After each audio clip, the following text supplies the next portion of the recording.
have it, Monday, July 18th. This is going to be a day that will go down in infamy. Little FDR reference on a Monday morning. As you might see, there is a female touch at the top right of the screen, or at least my top right. We are excited that Miss Sallarulo has decided to join us this morning, and we will be talking about her. We will be talking about how she's playing a role with On the Ball. So much exciting. Good morning, Laurie. Good morning, everybody. How are you? Happy Monday. So we spent a lot of time on Friday in the think tank. It went great. So exciting. Really good stuff. So a couple of huddle shout outs that cannot, you just got to get to. Shout out to Dorcas and Coach Mike, bringing the huddle message full boat. They did not know each other. Mike coaches the Florida Southern college basketball team. Dorcas was doing an event there, and she's an alumni. And so he's wearing the shirt. She's wearing the shirt. He yells out Nudelberg. So I got to tell you, for me, it's so humbling to know that there is that kind of love and that kind of feeling. So shout out to you guys. I met Coach Mike a long time ago. We had a guy that was helping me with our digital strategy. He said, I'd love you to meet my friend, Coach Mike. We've been super connected ever since. So he's a OG huddler. Yeah, that's exactly right. He is OG. But you see the power of the shirt. Oh yeah. I mean, if anybody doesn't have a shirt and wants one, please, we got, inventory. We're ready. Look at Gary Sarner back in the house. Mr. Sarner, I got to make it my business to see you this week. Shout out to James Thrush, who he sent me a note. He goes, sorry, I missed the huddle. I was busy having a baby. So congratulations to you. He reached out, said, please send me a shirt. I wish I had them in kid sizes and little baby sizes. We'd have shirts on the way, James. Shirts on the way. Shirts on the way. You might be wondering where Coach Mark is. Well, the coaching staff is on the road this morning. And as a dad, as a business owner, as a partner, knowing that these two are on the road for our business, mind-blowing experience. I'm so excited to be in Raleigh for the next 2 days. I'm full of joy this morning, but the joy will continue. I think that's enough for the shout outs. Oh, there is one other. Shady, you have Andy Hill. So there are the Hills and the Nudelbergs. Andy, dear friend of the family, CRO at City Furniture. That's him and his wife, Lena. They celebrated on Saturday their baby shower. So there is full babies. There's the Nudelberg clan in the middle. There's so much joy, so much good stuff. What a way to start. We're gonna have a powerhouse baby crew running around. Powerhouse baby crew. Lots of gratitude. But we got to kick this thing off with wake up music. So let's go. Wake up, everybody. Get up, get up, get up, get up. Wake up. Come on. Wake up, everybody. Teach a new way. Maybe then they'll listen what you have to say. Wake up, everybody. No more sleeping in there. No more back to thinking. Time for thinking ahead. Come on now.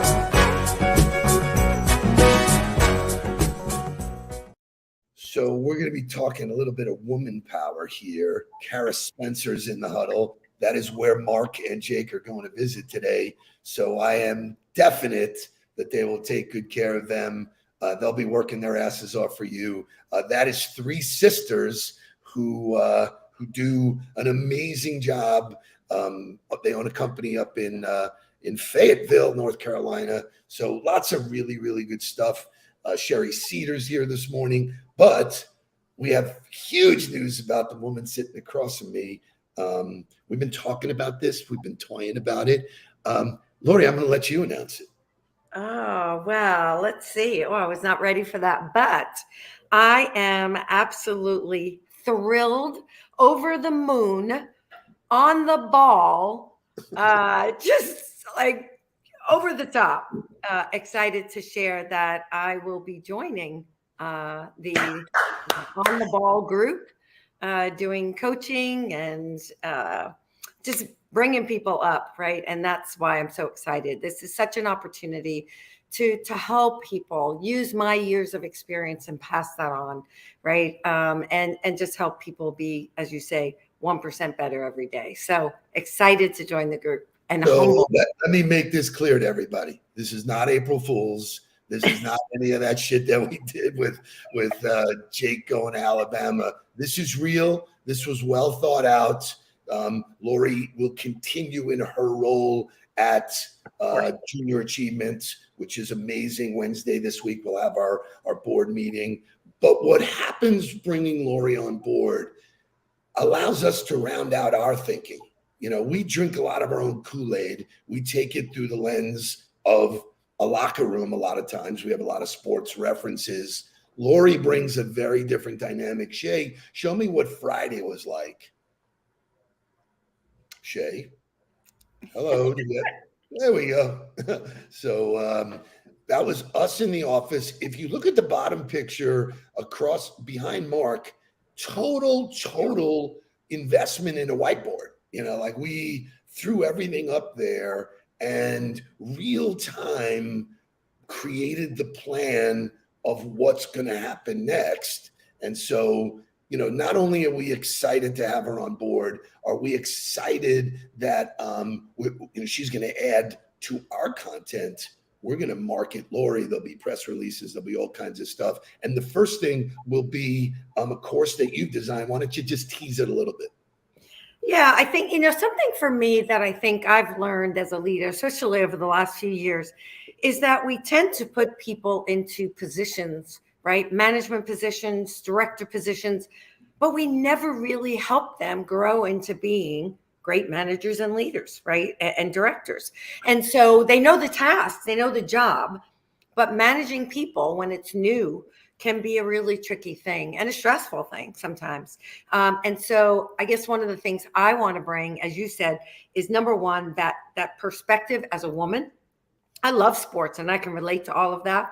But I also think that there's another perspective as a woman, but also to all young leaders coming up as they're moving into these positions and helping them to truly become the best managers and the best directors as we put them into these new positions. So I'm excited about that. Nobody ever did that for me.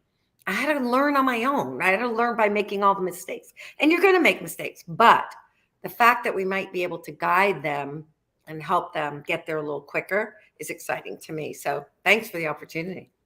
We're excited. You'll hear more. Reach out to Laurie, have her talk about it. You'll see how it's positioned. But it's still a family. And the decision to bring Laurie in, we had to measure how she fits, and it's an absolute bullseye home run to that end. That takes us to motivational music. Yeah.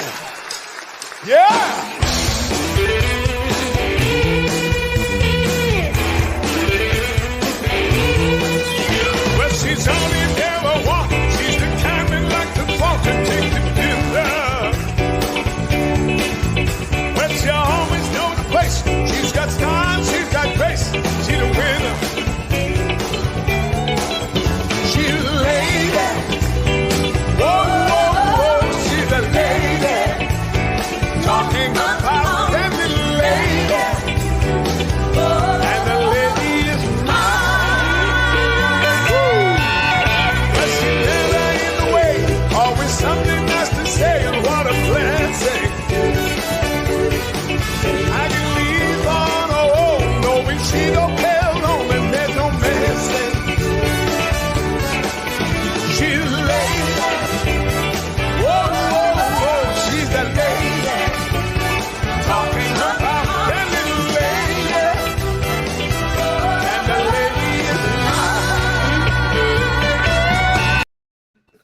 What a perfect song. First of all, I have to tell you that I saw Tom Jones several times at Westbury in Long Island. People throwing their underwear, but he was just so charismatic. But thank you. I love that song. And so that's your theme music. If you like it, you keep it, and that will carry you through our stuff. So Laurie brings a different element. You know, it won't only be sales and leadership. There'll be lots of other stuff. Excited about that. But it is Monday morning.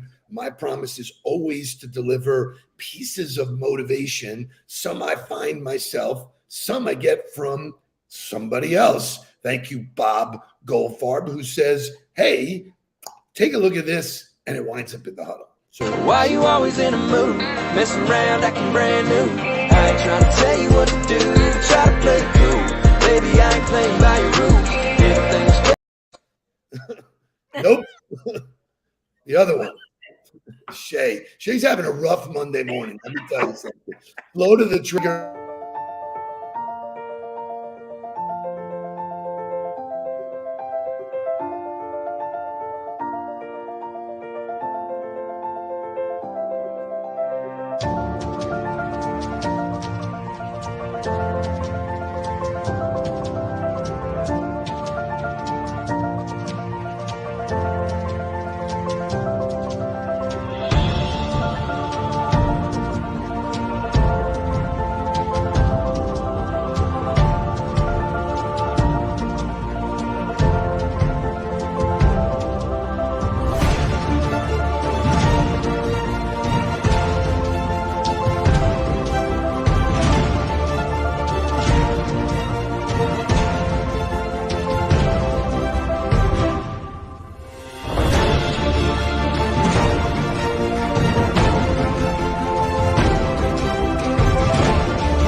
Oh my God. Love it. Shout out to Bob. Thanks for sending that. Laurie, in your career, did you have people that were naysayers who said you can't do this, you'll never be that? Sometimes, and a lot of times, it's the closest people to you. So it really, really is believing in yourself, your career path, which people will get to know more and more. It was not a straight line. No, not at all. That gave me chills. Yeah. That gave me chills. And this is the power of the medium that we have. You have YouTube, you have Google search, you have all of this stuff. It's out there. Thank you, Bob, for sharing it to me. I want to bring it to the huddle. So great stuff. Now, second half of the show, right? We've got 10 minutes, and we decided that I'm always asking the questions. I'm always doing the interviewing. Laurie gets to interview me. So without further ado, Laurie, you got the stage. All right. So I mentioned sports early, and that I love sports. I have become addicted to the Netflix show All American. And now I just found out that there is a sequel to that called All American Homecoming. And it's all around sports, but it really does. It looks at every issue, racial issues, wealth gap issues, LGBT, divorce, adoption. I mean, these shows using sports covers every imaginable issue you could imagine. And so I pulled some things out of that show, which I've been doing since I started watching it. And so there were a couple that I wanted to bring here. Okay. So I'm gonna go to my second one instead of the first one today. But so one of the things they talk about in the show is that fear is not a bad thing, depending on how you use it. How would you coach someone to help them embrace fear and use it to motivate them? Oh, that's a great question. So first off, I've never heard of the show, so I'll check that out. Hopefully I dig in and I take nuggets from everything teeing off on what we're going to do on Wednesday, I spent a couple of hours digging into the KISS story. And these guys had so many great lessons that I'll talk about on Wednesday. But to answer your question, I think we're brought up to think like we should be embarrassed if we have fear. Fear and doubt are human emotions that are real, that are guaranteed. You're going to have fear. The best of the best build a toolbox to overcome that. So how do you overcome fear? How do you take that fear and turn it into fuel? Preparation, affirmations, realization, visualization. Look at it.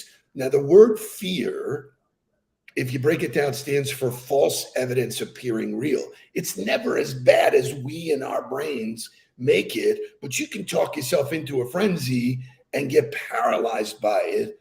Or you can understand if you get up in the bottom of the ninth inning with the bases loaded, you're going to have some fear and doubt, man. It's the adrenaline and the shit is going. Fear has always driven me. And I'll tell you on a personal note, it drove me because I was always fearful of being average. I wanted to be better than that. It drove me. It was like, I recognize this. I don't know that I'm capable yet. That's humility. Humility helps. But recognizing that fear is there, I think is the number one skill set. And that falls into self-awareness. When you are great at what you do, you are aware of all of your emotions. You are aware of all your mental, incapabilities and capabilities. So great question, but there's no escaping fear. Higher up the mountain you go, you're going to have more fear. It's understanding how to deal with it, building the tools to do that.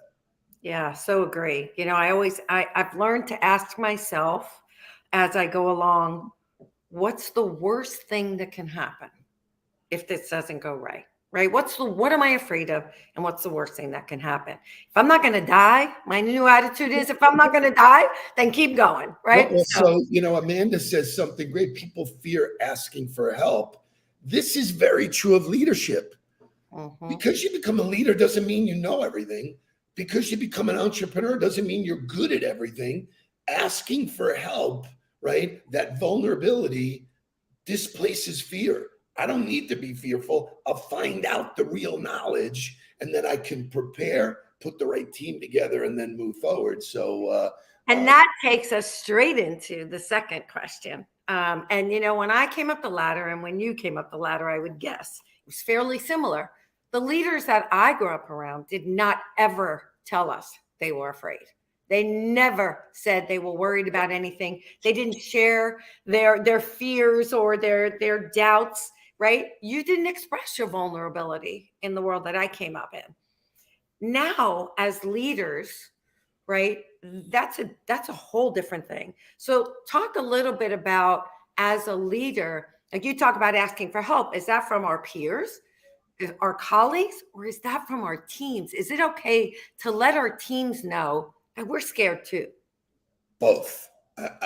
So if I joined a company as their leader and I said, I know everything there is to know, and that's going to be my way or the highway, do you think people would want to work with me or respect me? No, they don't. That alienates people. But if you get in and say, hey, I'm going to be looking for everybody's feedback so that we can formulate a plan, I don't need to be right. I want to, all of that type of messaging exposes you as a human. So that does speak to fear, because leaders always were trained that if you let them see inside, you're going to lose all kind of control. And, oh my God, and don't let them see Wizard of Oz. Don't let them see behind the curtain. So we are all products of the previous generation teaching us what the social mores were. The most successful ones, and this is a big part, the most successful part of people who are doing this, and it's because of social media, are just letting people know who the hell I am. Hey, this is who I am. I don't know everything, but I'm really good at this and that. And if you could teach me something together, we could do it. And I know your management style is very inclusive. We were told that management talks down to every level. So, and Shay and I are deep into this conversation about the number one problem in companies is communication. When people who are your direct reports speak up to management, it's riddled with fear and doubt and retribution. And if I say this, what would, so it's already broken. Just think if you could manage that channel where people could say whatever they wanted to say, respectfully, obviously. Right. But that's where all of the gold is. All of the information is when people can speak up. And vice versa. If you speak down and say, I don't give a shit what you think, we're doing it my way, right? That alienates people. That pushes people out the door. When it's collaborative, when it says, look, I'm responsible, but I want to take in all the information before I make a final decision, then people are on board. And, Wednesday we'll be at City Furniture. Andrew Koenig is that guy. Andrew is like in the streets with people saying, what's happening here? What do I need to know about before I make a decision without retribution? If you tell me that something's a mess, I'm going to say, okay, let me investigate, not, take their word face value, but at least look at it. And I think when you start those communication circles, that's when you really build culture, which, when I grew up, culture was an afterthought. It wasn't anything that anybody paid attention to. Look at Nudelberg checking in from Atlanta, halfway up, halfway to. He's snooping on us. And exactly. I think that vulnerability, Steve, at least what I have found, is what builds the trust, right? Because if I can be vulnerable with you and share with you my greatest fears, right, and my feelings, then hopefully that builds trust and people will want to share and be open enough, right, to share back. So I totally agree with you, but it is a learning curve. So here's what's interesting. 2 shout outs just real quickly. Jay Shoshnick, haven't seen you live in this. Thank you for being here. Carl, my man, Carl Larson. We were partnered in a deal 100 years ago. Nice to know you're in the huddle. Thank you for your feedback. But here's the thing, Laurie, that's so interesting. Who goes to relationship training? Where is that on the docket? I think you're going to bring a lot of that to the table, because you want to know why the divorce rate is what it is? Nobody gets trained on how to deal with people. You're always secretive and, positioning when outright, just being authentic and vulnerable allows you to connect with people at a level that the bonds are really, really good. So goes back to the question that I get asked all the time. What's the difference between a business relationship and a friendship? And I was like, there is no difference. And people freak out by that. It's like, it's the same. You're dealing with people. Understand, have empathy for the fact that they have lives. They are going through shit. We write down all the obstacles you've gone over. People would say, check, please, I'm out. I don't want to do it. So, but that made you who you are. I'm sure you work for people who had no tolerance for that. It just said, tough, you need to be here or get around it, or, so for me as a human, I didn't really have success until I embraced vulnerability. I was the cockiest human being on the planet. I didn't want anybody to see that I had any flaws, but now I'm open and say, listen, I'm just doing the best I can. And that's all you can expect from people. So it's a fascinating dialogue. Yeah, I agree. I think one of the things that I was thinking about this weekend as I was watching some of the show and just working on the book and different things was, God, it's exhausting trying to be perfect, right? Because I grew up, right? You didn't want to fail. You wanted to get it right. You wanted to get 100% right. Guess what? We never get it 100% right.